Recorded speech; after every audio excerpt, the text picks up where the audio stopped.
Wow. So do you think you're looking at some Egyptian artifacts here? Is that what you think you're looking at?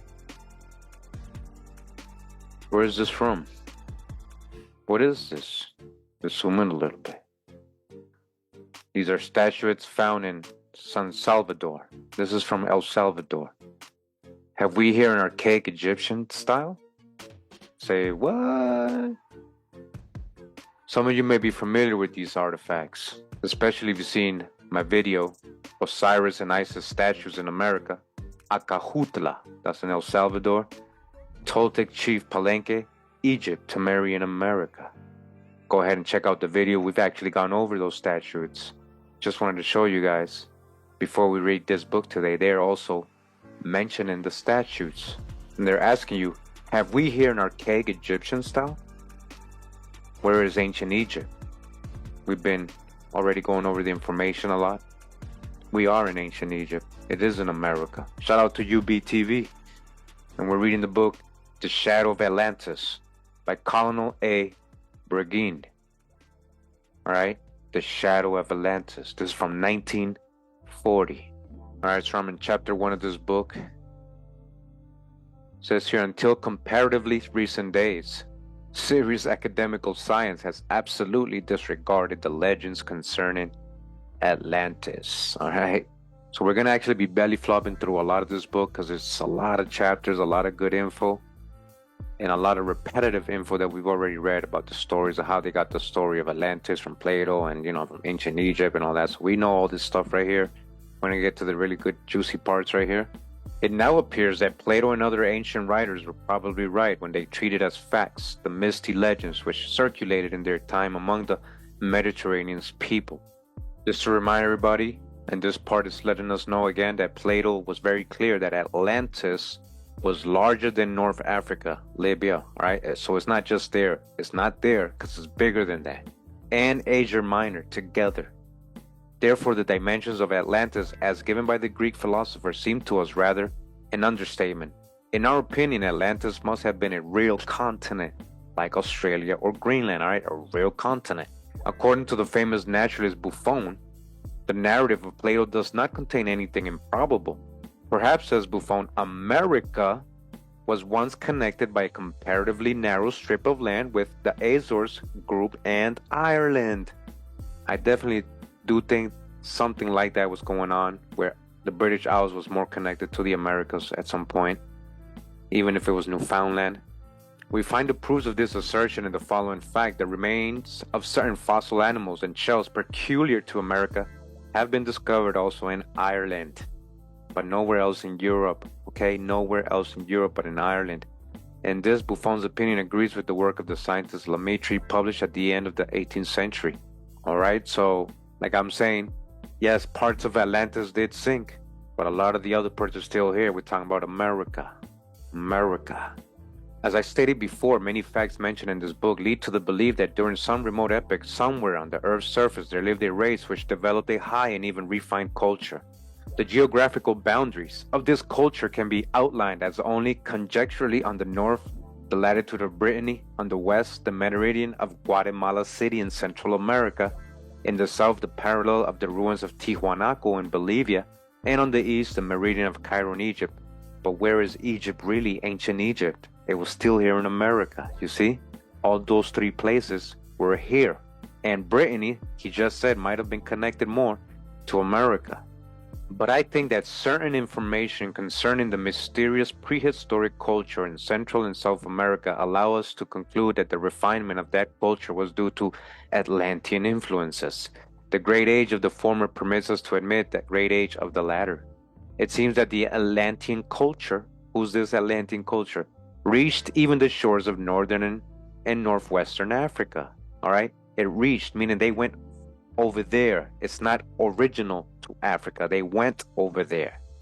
The famous German archaeologist Leo Frobenius found in the neighborhood of the mouth of the Niger and Yorubaland a bronze statue of the god Olokun, the African Poseidon. Yorubaland was actually the Ufa kingdom, occupying the whole Gold Coast of Guinea, and some authorities believe that Ufa was in the past nothing more than an Atlantean colony, a colony of Atlantis, not the center. Africa was not the center, just a colony. It was a world empire. One must remember that Poseidon cult was preponderant in Atlantis and its colonies. Leo Frobenius also found on the Gold Coast marvelous prehistoric monuments belonging to an architecture of an unknown type. Continuing, it says, we are surprised also by the resemblance between some American sacred symbols and the corresponding symbols of the ancient Europeans. We see, for instance, the sign of the swastika, not only on the most ancient Aryan monuments, but also on the prehistoric American ones. All right, we've gone over this. I have a whole video on this. Make sure you guys go check it out if you haven't. A lot of great info, a lot of hidden history. The head of the Gorgon, the symbol of divine knowledge, that was also here. We can meet with not only on the classical monuments, but also in the Mexican ruins and on the inscrutable stone of Chavin, a magnificent relic of the Tiwanaku culture. The so-called false vault of primeval architecture is to be found in the old monuments of Central America, as well as in the Etruscan monuments and in the Cyclopean buildings of prehistoric Greece. Who are the Etruscan people? That's a future video, right? Could they have been coming out of ancient America? Very possible. Lord Kingsborough tells us in his works on ancient Mexico that the Mexicans, the Cherokees, and the Indian tribes of Michoacan and Honduras used in their religious ceremonies a holy ark. All right, a holy ark, like that of the ancient Jews or Hebrews or Israelites, right? And like the Jews, they did not allow anybody, save the priests, to approach or to touch the ark. The religious rituals of these Indians resembled those of the ancient Bretons and the Irish. Do you guys understand? And you know that we got several videos on these exact topics. We have shown primary sources, colonists coming and describing what they're seeing the Indians do in their ceremonies, which resembled a lot of the stuff they read in the Torah. And as well as a lot of the stuff that they saw, the Druids or the ancient Bretons in Europe, as well, as it says here. Where is the true old world? Professor Leo Frobenius has established some resemblances between the mysterious Etruscans and certain Indian tribes. Again, future video. It seems likely that a great deal of ancient European folklore was borrowed by the prehistoric Europeans from certain ancient American races. Did you hear that? I'm going to repeat that again. I'm going to read this part again. It seems likely that a great deal of ancient European folklore, their mythology, was borrowed. All right? It was borrowed. It's not original to them. Was borrowed by prehistoric Europeans from certain ancient American races. The Atlanteans, in this case, serving as a bridge between the Europeans and the Americans. Now, see how he's trying to put Atlanteans only in the Atlantic and not part of America? But he just admitted that there was people in America that the Atlanteans were bridging together with the Europeans. So obviously, who's the Americans then? What is their name? Again, remember, ATL is a Nahuatl word. So as much as they try to separate Atlantis from America, making it only an island, that was just part of the Americas that went down. It was still attached to the Americas.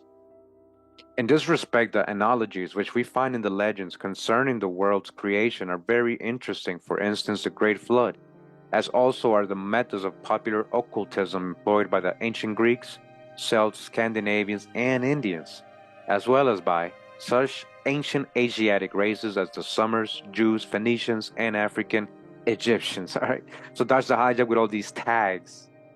The myth of Atlas, Atlan, Atlas, Atlan, that giant who supported by his mighty shoulders the entire universe, seems to be a kind of poetical hyperbole, or a symbol of the political and spiritual powers of the Atlanteans. The prehistoric world was once subjugated not only by the Atlanteans' weapons, but also by their cultural superiority. The mythical Quetzalcoatl, Mexican leader and first teacher, was also represented on the ancient Aztec paintings as a giant supporting the universe. Alright? So who really is Atlas? Do you guys hear that? He was first represented just like Atlas, Quetzalcoatl, supporting the universe, and he was a giant. So also was the enlightener of the Chibchas, the old Bochica. We already know that Bochica and Quetzalcoatl are the same. It is important to know that according to the ancient Mexican legends, Quetzalcoatl arrived on the upland of Anahuac from the Far East. We can find allusions to the same idea of Atlas in the sculptural remains among the ruins of ancient harbors disseminated along the Brazilian shores and on the islands of the Azores and Canaries. Alright, so again, they're trying to put all these people outside of the Americas. Doesn't mean they weren't coming from another part of Americas. Continuing, some prehistoric Mexican hieroglyphics are strikingly similar to the old Egyptian ones and to the so-called diagrams of the legendary Chinese emperor Fou He, which we can see on the oldest Chinese monuments. Alright, so again, more correlation. This is the true old world. That's why there's strikingly similar hieroglyphics over here with these old ancient peoples of the old world. How can we explain such a similarity? Is their existence a proof that the writings of Chinese, Egyptians, and prehistoric Americans derive from a common source? Yes, then it's here in America. The Brazilian forests are full of these ideograms and primitive drawings, in particular in the states of Bahia and Piauí. Alright, and again, I recommend that you go ahead and check out my video on the ancient civilizations of South America. We're going to be going over more videos like that. Certain book we're reading in that video, so you guys can take a look. How they found all these hieroglyphics, Phoenician scripts, Sumerian scripts, all this stuff in the jungles of Brazil. Make sure to check that video out. Again, we got to put all this together.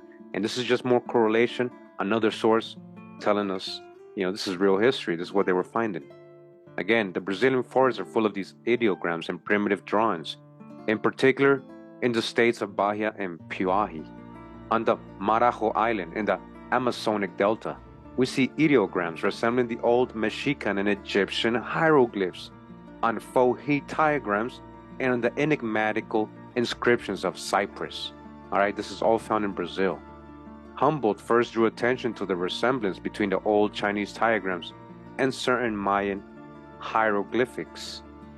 Alright, so now we're going to get into this part and listen to what they're going to say here about the ancient peoples of the Americas. Like we said before, the true old world will contain people with all kinds of shades of complexion, phenotypes.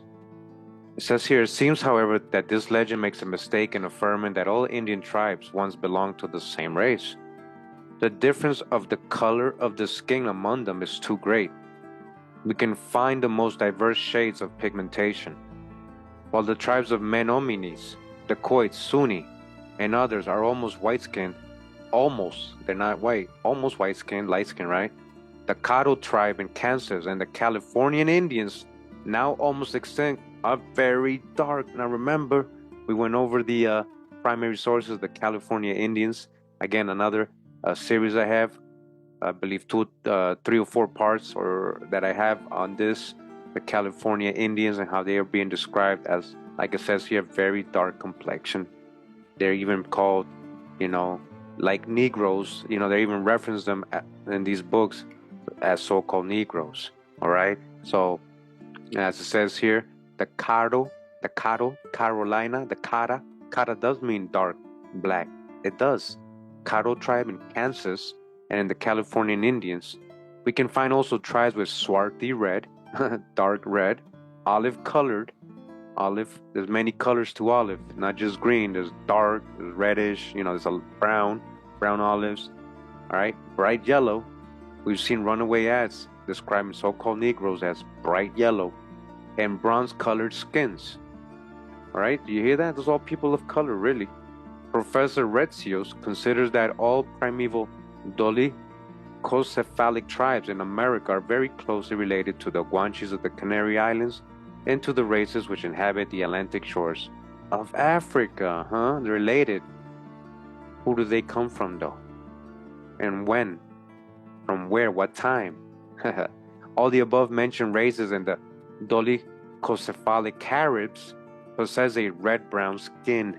Reddish-brown, copper-colored tribes of America, red-brown skin. You remember who you are? It is interesting to mention here that the mysterious tribe of Masinti, portrayed on the ancient Egyptian frescoes, is depicted with the same shade of skin. Moreover, we can occasionally find white Indian tribes in Venezuela and on the peninsula of Darien. All right, we've read of these accounts. The Quiches of Guatemala, all right, the Quiches, Mayas, right, possess a remarkable monument of great antiquity, the famous Codex Popol Vuh, all right, the Popol Vuh by the Quiche Maya, a bequet of leaves. It is their sacred book, and it was discovered in 1854 by Dr. Scherzer. The 4 volumes of this book, written in the tongue of the Quiches, give the history and the mythology of the Mayas. The Popol Vuh asserts that the forefathers of the Quiches came in a very remote epoch from a distant eastern country situated in the ocean. Later, and 3 sons of their king visited this country of their origin and returned to Guatemala with the knowledge of writing. This mysterious eastern country is described by the Codex as true paradise. Whites and Negroes lived there in peace like brothers and spoke the same language, right? According to their translations, right? Further on, the book of Popol Vuh relates that god Huracan became angry with mankind and flooded the earth. All right, now let's read this part right here. Very interesting. It says the fact of the existence of black races among the inhabitants of the lost continent mentioned in the Codex Popol Vuh is of the greatest interest. Hitherto, ethnologists imagined that Negroes appeared in the New World only during our own epoch when they were imported as slaves. All right, so dodge the hijack. We've already proven that wrong. You've been here. But the most recent researchers demonstrate that they first came to America in a period very remote. All right, came from where? Now he's trying to say you came from somewhere else. They're still always trying to put you outside, even anybody being in America, when we already know we got the oldest land, the oldest water, agriculture, the oldest corn, all that, pyramid building, mummies, right here, oldest fossils, right here, mammals came out of here, right here. The Popol Vuh relates that after the cataclysm befell the former fatherland of the Quiches, one part of its spared population emigrated westward, example to America, and the other westwards, presumably to Europe or to Africa. Perhaps these later immigrants were the forefathers of the Berbers and Tuaregs, but it is not improbable that in the present African black population, the descendants of some Atlantean black-skinned tribes still exist. It says Quatrefages, Le Plongeon, and Bancroft have proved that certain aboriginal Negro tribes inhabited America. Aboriginal inhabited America not so very long ago. Some statues of the Indian gods in Central America possess typical Negro features, and certain prehistoric monuments there undoubtedly represent Negroes. All right, it's not me saying it. Nobody's doing self-hate. They're saying pseudo. This is facts. You can verify everything in this paragraph we're reading right here. This is facts. Undoubtedly, there is artifacts. There are stone structures that represent so-called Negroes. We have, for instance, such statues in Teotihuacan and Palenque, and a gigantic Negro's head carved in a granite near the Mexican volcano of Taxila. I have seen a statue of a Negro in the archaeological collection of Mr. Ernesto Franco in Quito, Ecuador. According to the opinion of local archaeologists, this statue is at least 20,000 years old. Again, 20,000 years old. A statue of a Negro, right? So-called Negro, right? They're saying they found in Ecuador and it's 20,000 years old. Come on now. The autochthonous black races in America were either gradually mixed with the Indian ones or became extinct, thus the hijack. But in the very remote time, Negroes or Negroids were numerous in the New World. They were numerous. What happened? Oh, but then you got millions of Africans coming, right? What happened? What happened to the so-called black races in America? They were so numerous, right? It is possible, however, that some black individuals were drifted to America by the strong currents existing in the ocean between Africa and the New World. That was the opinion of Quatrefages. That's their opinion because they don't know. They don't know. O'Donnelly proposes the same hypothesis, affirming that plants, animals, and men were probably carried from one continent to another by strong sea currents. Now I'm going to tell you, and if you haven't seen this video, showing you that actually it's easier and there's more currents actually taking you to Europe and Africa from Americas. It's 4 times harder coming the other way back. We got winds in our favor and currents more than they have coming from their other side. All right, so dodge the hijack with all this stuff. They're trying to explain why they finding so-called Negroes here in ancient America, and they can't do it. Once I had the opportunity of living for about a month in Oyapoc, a locality in a lonely situation among the equatorial forests of French Guiana. There, I saw many representatives of the local Negro tribe of Saramacas, which lives all by itself and is ruled by its own chiefs. The Saramacas are divided into several clans, and each clan possesses a sort of a coat of arms tattooed on the faces of its members. The opinions, all right, listen to this, he said opinions of scientists concerning the origin of the Saramacas vary, all right? It's just opinions. While some consider these Negroes to be an autochthonous American tribe.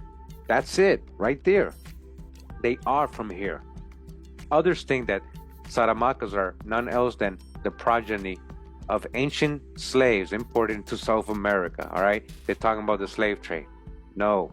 Who deserted from their masters in the forests of Guyana. What masters? The masters were so-called Negroes too. If you want to talk about colonial times, and who the Sephardic Jews and the Dutch, the so-called Dutch and all these people, these French, right, in French Guiana, who they were. So we got to dodge the hijack with all that. We've already gone over that. We've already debunked the out of Africa theories. Let's not forget all this stuff. We got to chew the meat and spit out the bones when we're reading these books. Remember their cultural background. They're still coming with an out of Africa belief. Literally beliefs, Darwinism and stuff like that. But they're letting you know that there is people that tell you, scientists, right? Scientists, that the Saramacas are to be an autochthonous American tribe. Now he says, my own view is that the latter hypothesis is wrong. Clearly it would be very difficult to transport into slavery an entire tribe, and still more difficult for that tribe to escape together. You hear what he's saying? People don't think about stuff like that. With his wives and children, the complement of the slaves group was always entirely casual, so that each group of slaves was composed of the representatives of various tribes. All right, so dodge that hijack. Furthermore, the Saramacas of today are very kind-hearted people, friendly to the whites, which would not have been the case if their ancestors had been slaves, subjected to the bestial cruelty of the planters. So I am inclined to believe that the Saramacas are the last aboriginal Negro tribe preserved in America. So now he's like talking, now he's like being logical. He's like, hey man, everything's pointing that they are aboriginal, all right? The Saramacas. Okay, you guys see the pictures? All right, this is a Saramaca tribe. Of course, they're going to put African in these pictures. All right, Saramaca people right here, Suriname. You guys take a good look. All right, this is what is in South America. Get a clear perspective. These are not Africans. They can't prove these people are from Africa. Do you understand? They cannot prove these people are from Africa. So I am inclined to believe that the Saramacas are the last aboriginal Negro tribe preserved in America. You've been here. Continuing in the book. According to some Central American monuments, it seems that the continent of the New World in a remote epoch was much more extensive in its eastern part. This is what I've been telling you. Yes, a lot of it did go down. A lot of land, so-called Atlantis, big part of it. But not all of it did.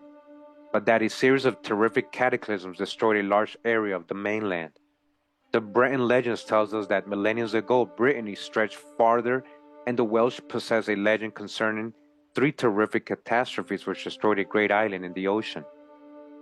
I want to read this part. It says, "It is well known that the sacrifices to the main Atlantean deity Poseidon consisted of horses."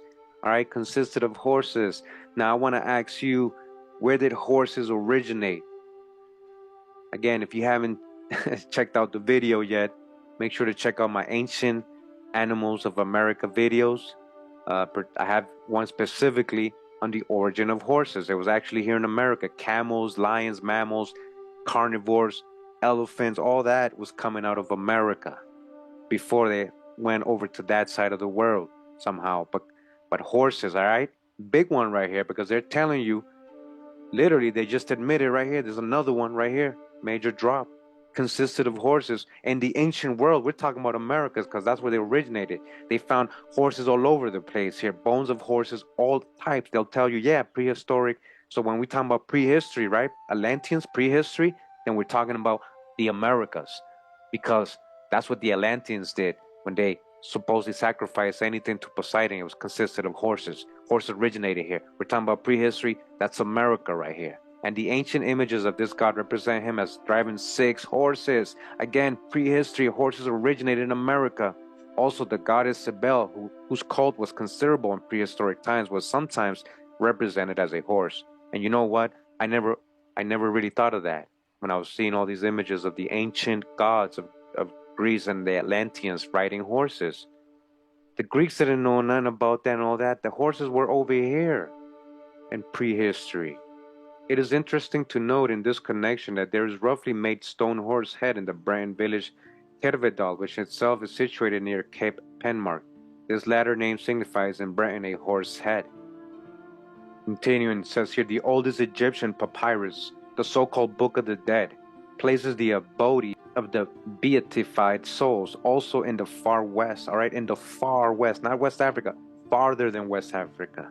The far west, the Westerners, right? Thoth, Osiris, and all these people, they came from Atlantis, so-called Atlantis, America. Remember Osiris, we just got the video on corn. Osiris is a corn deity. Osiris is corn, nourishment. In a certain mysterious land of Amenti, yes, that was here. The land of Amenti was here, which formed a part of the kingdom of Osiris. All right, it says Pausanias.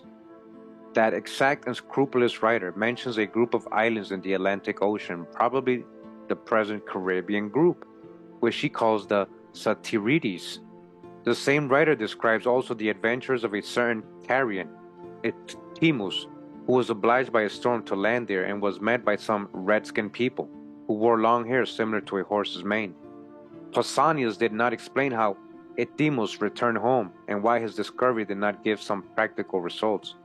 According to Strabon, many daring seafarers of his time ventured to go far westwards. Plutarch, in his biography of the Roman general Sertorius, says that the latter, in fleeing from the tyranny of Sulla, came to southern Spain and met there some pirates who had returned from some islands situated about 1,000 miles from Spain. That's definitely Americas, okay? These adventurers so much exalted the climate, the fertility, and the beauty of these islands, all right? It was like, wow, it was so beautiful. The climate was perfect. There was so much there to eat. The fertility, the ground is so fertile. The beauty is so beautiful there that Sertorius decided to make them his refuge. But his companions declined to accompany him, and he remained in Spain. These islands, doubtless the Canary Archipelago, were called by the Greeks blessed and by the Romans happy.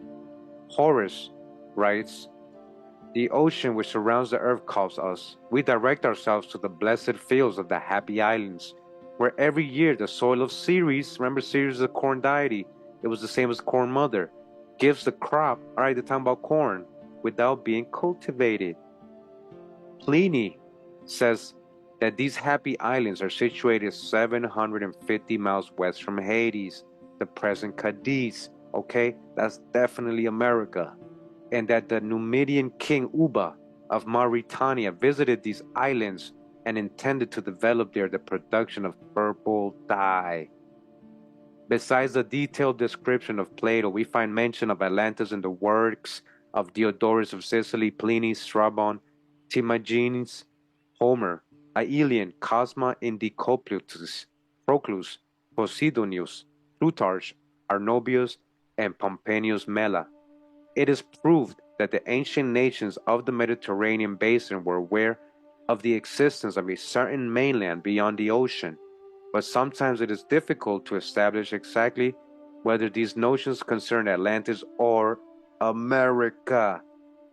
It is the same thing. Remember what the Masons told us in their Masonic book, that Atlantis is America. However, in many cases, we can be quite sure that a given text concerns the New World.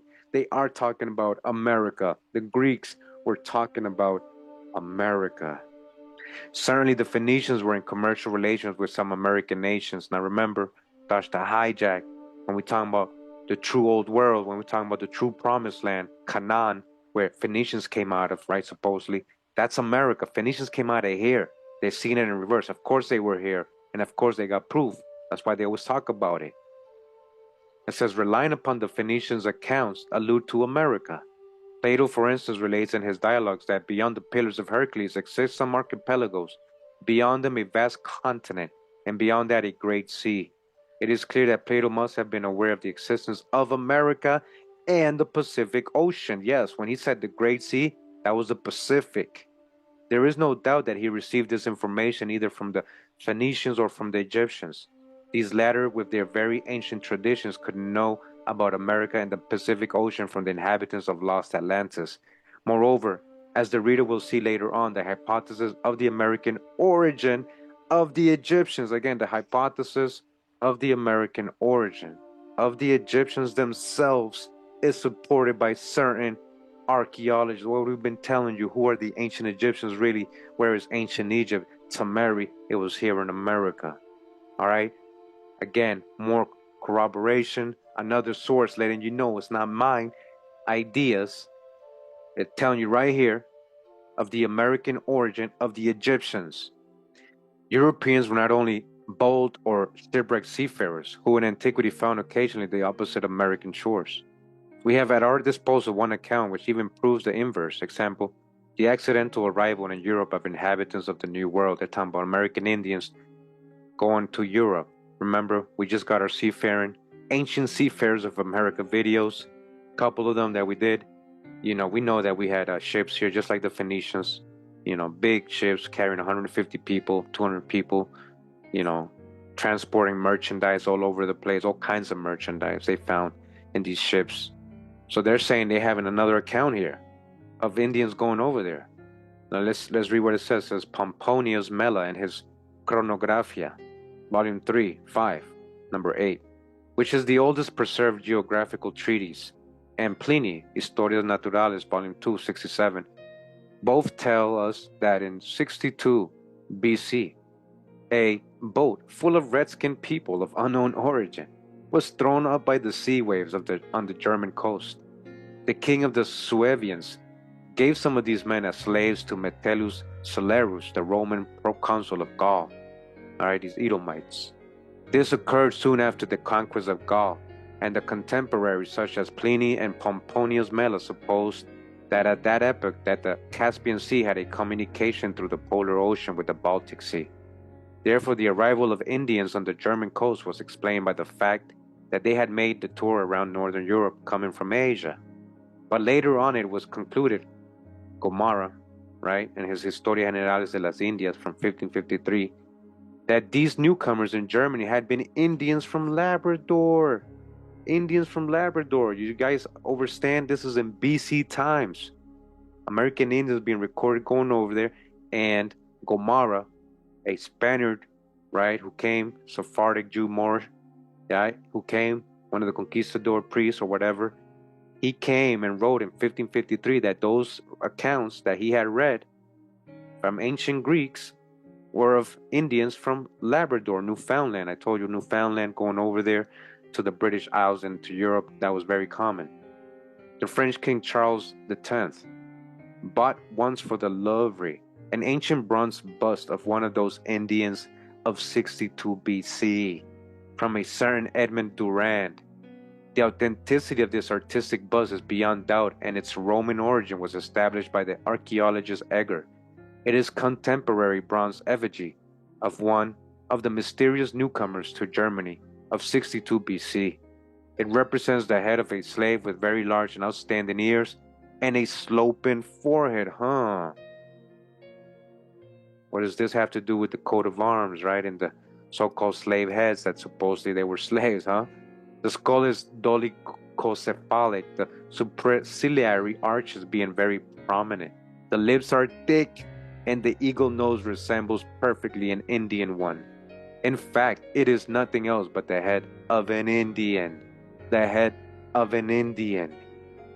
Continuing, says here, the Brazilian philologist E. Onfroy de Toron even supposes that the Atlanteans invaded Europe, together with the South American Antis, now the Quichua tribe, which inhabits the Andean region. They're just calling him the Antis. They're saying, oh, they went over there with the Quichua. No, what if that is the Atlanteans that went over there and waged war with the Athenians?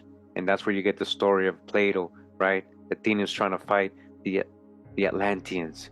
However, while such migrations and invasions of the American tribes were probably possible during the existence of Atlantis by 1300 BC, the continent bridge between Europe and America had already disappeared, all right? So he's going off people walking like we didn't have ships, like we couldn't navigate over there, right? So dodge the hijack with that part. The same gentleman believes that the study of South American languages, all right? We're going to get into this in future videos, the philology, the history of languages. We're going to see how many of the world languages are actually connected to many of the American languages. So he's saying the study of South American languages might give a key to the whole problem of Atlantis. He analyzes, for instance, the word Atlantis and finds that in Quichua and in Old Egyptian, it would signify the land of high valleys. The word Anti means in Old Egyptian highly situated valley. According to Plato, the mountains of the sunken continent possessed many valleys which were situated high above sea level. A part of the Andean ridge in Quichua is still called Anti, and its population are Antis. Doubtless our geographical term Andes derives from the Quichua Anti.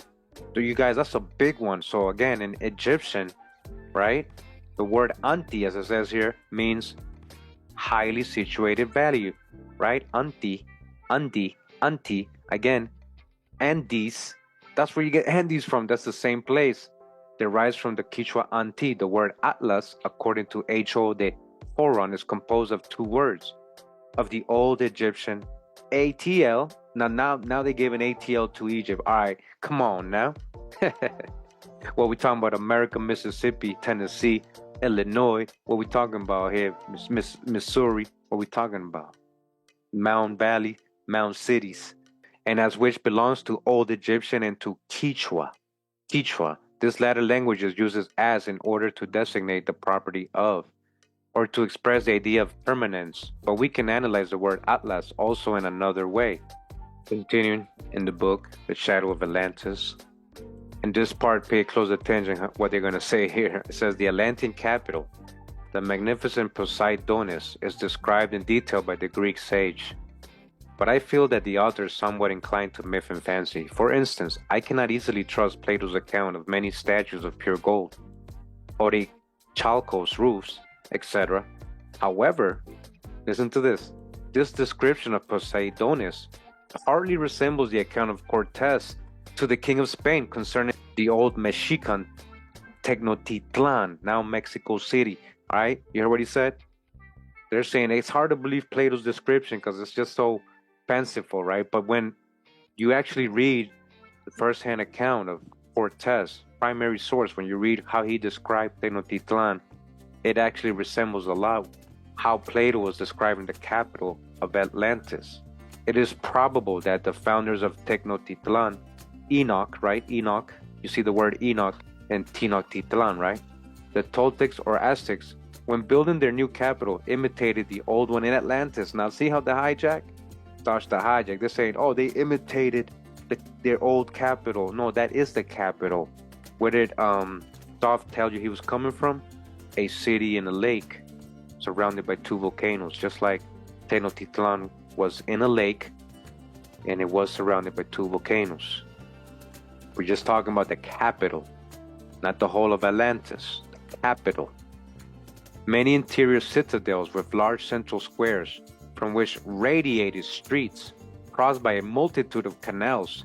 All these existed in Tenochtitlan as well as in Poseidonis, all right? Plato was describing Tenochtitlan the whole time when he was describing Poseidonis. The numerous dams across those canals served for interior communication and helped in the defense of the town during wartime. Again, make sure to go back if you want to read the whole chapter. We just went through some parts here. There's actually better chapters coming. That's why I want to actually get to them quicker.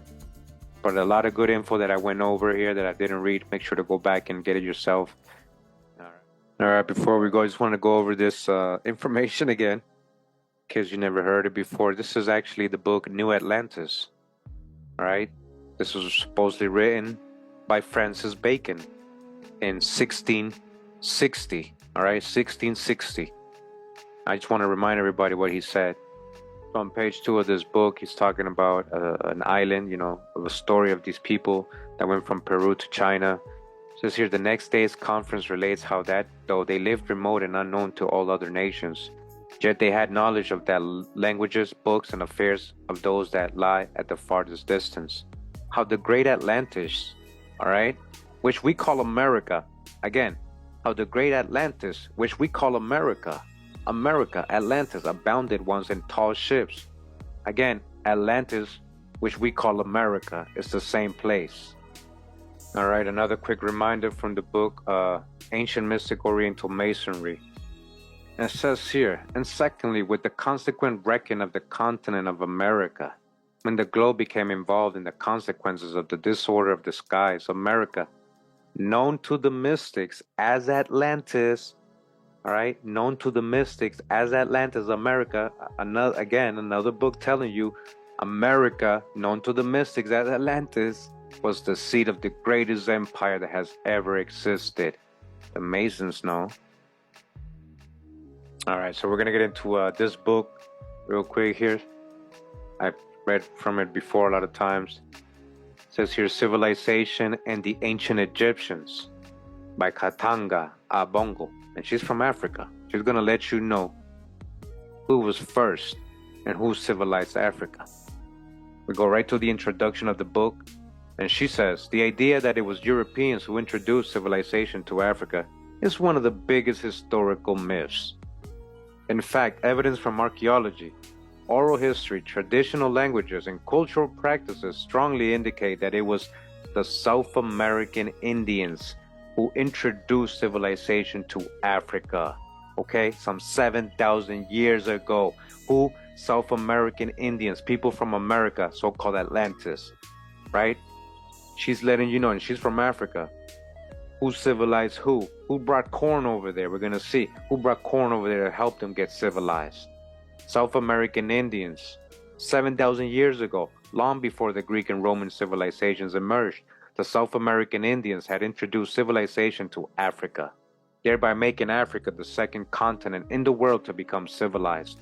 Spurred on by their South American Indian guests, the Africans built great empires that lasted for several thousand years at a time. Why? They were spurred on by their South American Indian guests. We taught them. We brought them corn and everything. The strong cultural similarities between Africa and South America have largely been ignored. The similarities between native South American agriculture and African agriculture have largely been ignored. These are all American plants. Remember, the similarities between some African cultural practices and some native South American cultural practices have been ignored. The similarities between the native South American architecture and traditional architecture in some parts of Africa have been ignored. The similarities between native South American names and African names have been ignored. The fact that pyramids exist only in South America, Africa, and the Middle East has been ignored. Even a recent discovery of ancient South American Indian cave paintings depicting Negroes has been ignored. The lack of interest in this evidence may be the result of the fact that Westerners are afraid to confront the possibility that there were South American Indians in North Africa at the time that the pyramids were built. Okay. Oh, big one right there.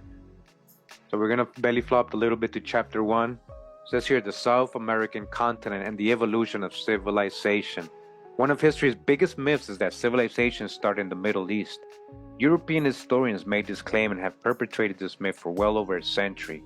On the contrary, African oral history, listen, because a lot of Pan-Africans think they know the history and they don't even know any Africans. They don't ask the local people what's their traditions. It says African oral history and archaeological evidence suggests that civilization began in South America.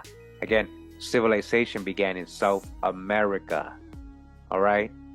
Continuing, it says the advent of agriculture made it possible for the early South Americans to live in one place for prolonged periods of time.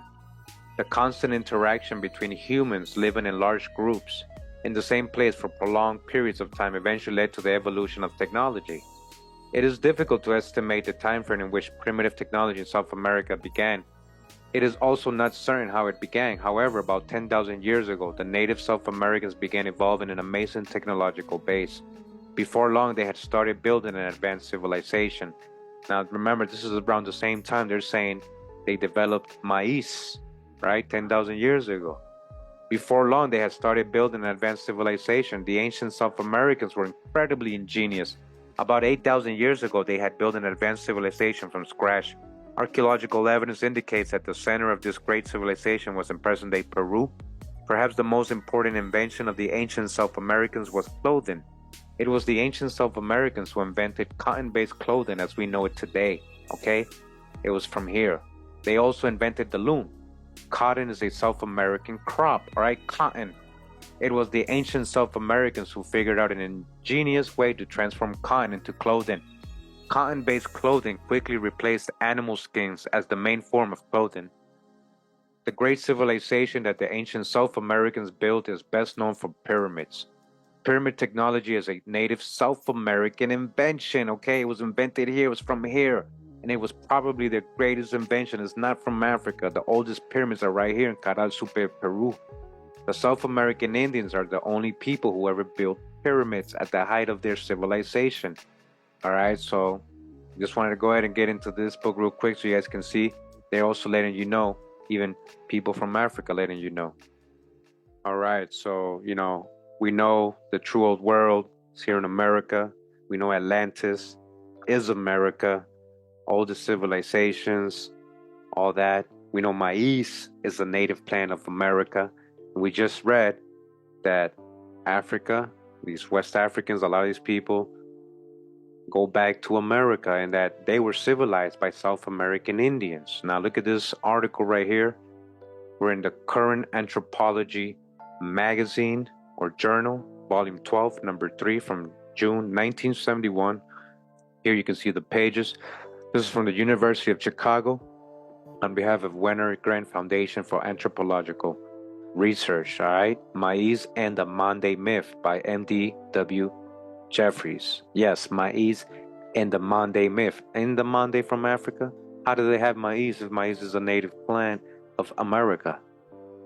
All right, it says here, the Mande, or Mali, or Mele, or Mandingo, a people occupying what has been called the buckle of the Niger, have a beautiful and complex creation myth that includes the appearance of maize and its eastward migration with them down the Niger to Lake Debo. All right? So yeah, coming from America, eastward migration. When you're traveling eastward from America, you end up in Africa, right? So maize, what does that tell you? That somebody from America went over there, right? The occurrence of the myth in groups now widely scattered in the Sudan suggests great antiquity, and where migrations can be dated a time long before the discovery of America is implied. So that last caller, we were reading her book, she was right. Oral tradition, African oral tradition states that in antiquity, they were visited by Americans, or they are the Americans. They came from America, most likely a lot of those tribes. This implication casts doubt on the traditional view that maize was introduced into Africa by the Portuguese after they had obtained it from the New World, all right? We know already that that's false. We know corn was all over the ancient world all over the place, and it was, again, coming out of America, though, because we are the true old world. This paper is a review of the evidence for the presence of maize in West Africa before the time of Columbus. Maize, all right, maize is from America. It begins with a discussion of the Monday myth and of the various tribal traditions that support its view as to the antiquity of maize in the region. Next, it presents as supporting evidence the various names for maize among the West African people other than Mande, and some inferences from botany of considerable antiquity for the West African form of maize. All right, so this is a great article. If you want to get into it, you can find it on JSTOR. You can download it for 14 bucks or read it online. All right, so again, we go back all the way to the first book we read today. Again, The Shadow of Atlantis by Colin A. Bragging. America, right? Look what they found in El Salvador. Look what they found in El Salvador, right? Osiris and Isis. This is the true old world. Yes, we did civilize Europe and Africa and so-called Asia. North America was so-called Asia. It's India superior. America, the shadow of Atlantis.